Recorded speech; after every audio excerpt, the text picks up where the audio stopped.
जय सीते जय सीते सीते जय सीते जय सीते सीते। मैं अपने ग्रंथ श्री सीतारामचरित दर्पण नवकांडीय महाकाव्य के शक्ति कांड से पृष्ठ संख्या 224 से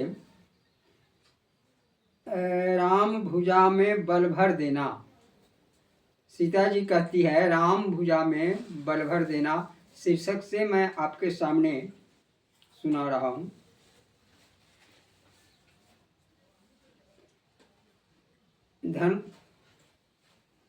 सीता जी के स्वयंवर में जो धनुष तोड़ने के इच्छुक थे वे सबके सब बैठे हुए हैं। सीता जी भी उस स्वयंवर में यथास्थान अपने पिता माता बहनों के साथ बैठी हुई हैं और भी गण्यमान्य लोग बैठे हुए हैं। राजा की बात को दूत समझा करके कहे, इस दूतों ने कहा इसे सिया ने हाथ उठाकर रखा स्वयं ही नाच नचाकर। इस धनुष को सीता ने उठा करके रखा है, इसलिए राजा जनक जी यह प्रण किए हैं कि जो इस धनुष को तो उठा करके तोड़ देगा उसी के साथ हम अपनी बेटी सीता का विवाह करेंगे। यह स्वयंवर इसीलिए रचा गया है। आप लोग सभी इस धनुष को गौर से देखिए। सीता यह अवसर पाकर के मन ही मन पृथ्वी माता और देवताओं को जो सचेत करती हुई कहती है, सीता ने शुभ अवसर पाई मन ही मन यह विनय सुनाई। सीता ने इस अवसर पर मन ही मन विनय सुनाती है। धरती माता से, धरती पुत्री है इसलिए धरती माता से निवेदन करती है, प्रार्थना करती है, हे धरती माता सुखदाई, धरो धनुष को शक्ति दिखाई। ब्रह्म राम आए इस स्थल पर, देखो ज्ञान नयन से गुनकर। ब्रह्म राम इस स्वयंवर में उपस्थित है, तुम अपने ज्ञान दृष्टि से देख लो। तुम अपनी गुरुत्वाकर्षण शक्ति से इस धनुष को नीचे की तरफ खींची रहना ताकि कोई दूसरा अनारी पुरुष इस धनुष को उठाने में सफल नहीं हो सके।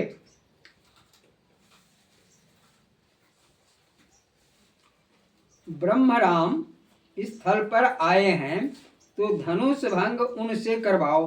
तुम ऐसा संजोग बनाओ कि ब्रह्मराम जो हैं उसी के साथ हाथ से यह धनुष भंग होना चाहिए, क्योंकि मेरा और उनका सदा से संग है। धनुष भंग उनसे करवाओ, मेरा उनका साथ मिलाओ। फिर उसके बाद देवताओं से भी प्रार्थना करते हुए कहती है, सकल देव बातें मम मानो, मैं हूँ कौन मुझे पहचानो। तेरे लिए जगत हम आए, करो अभी जो तुम्हें बताए।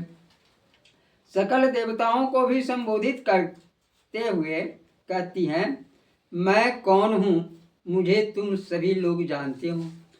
तुम्हारे अनुनय विनय करने पर हम इस लीला में आए हैं। रावण का संहार करने के लिए मेरा अवतार हुआ है। तो यह धनुष जो है जो तोड़ेगा उसके साथ मेरा विवाह होगा, और धनुष तोड़ेंगे कौन? इसलिए धनुष सकल देव हमारी बात मानो, क्योंकि हम तुम ही लोगों के कार्य करने के लिए आए हैं। रावण को संहार करना है तो रावण को संहार तो राम जी करेंगे ना, राम के हाथ से उसकी मृत्यु लिखी है।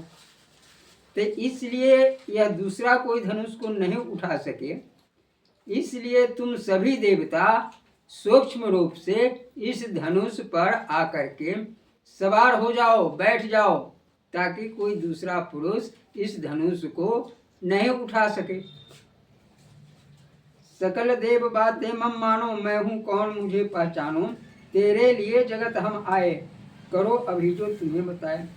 तुम्हारे विनय सुन करके, तुम लोगों के विनती सुन करके हम यहाँ आए हैं अपनी लीला बना करके। तुम सब मिलकर धनुष को भारी कर दो, तोड़ सके ना कोई नारी। जब राघवजा धनुष उठाए, सब जन अपनी शक्ति हटाए। और जब रामचंद्र जी इस धनुष को उठाने तोड़ने के लिए उठे, तब तुम सभी देवता मिलकर के राम जी के भुजदंड में, राम जी के हाथ में अपनी सूक्ष्म रूप से बल भर देना, अपनी शक्ति उनमें लगा देना, ताकि राम जी पूर्ण रूप से उस धनुष को तोड़ने में सफल हो जाए। जब राघवजा धनुष उठाए, सब जन अपनी उस धनुष से शक्ति हटाए, सब जन अपनी शक्ति हटाए। राम भुजा में बल भर देना, सकल देव जीवन फल लेना। राम जी के भुजा में शक्ति भर देना, इससे तुम लोगों का राम जी के हाथ का स्पर्श सुख भी तुम्हें सूक्ष्म रूप से मिल जाएगा। जय श्री सीते। यह प्रसंग आपको अच्छा लगे तो कृपया इसे बार बार सुनने का प्रयास करेंगे। जय श्री सीते।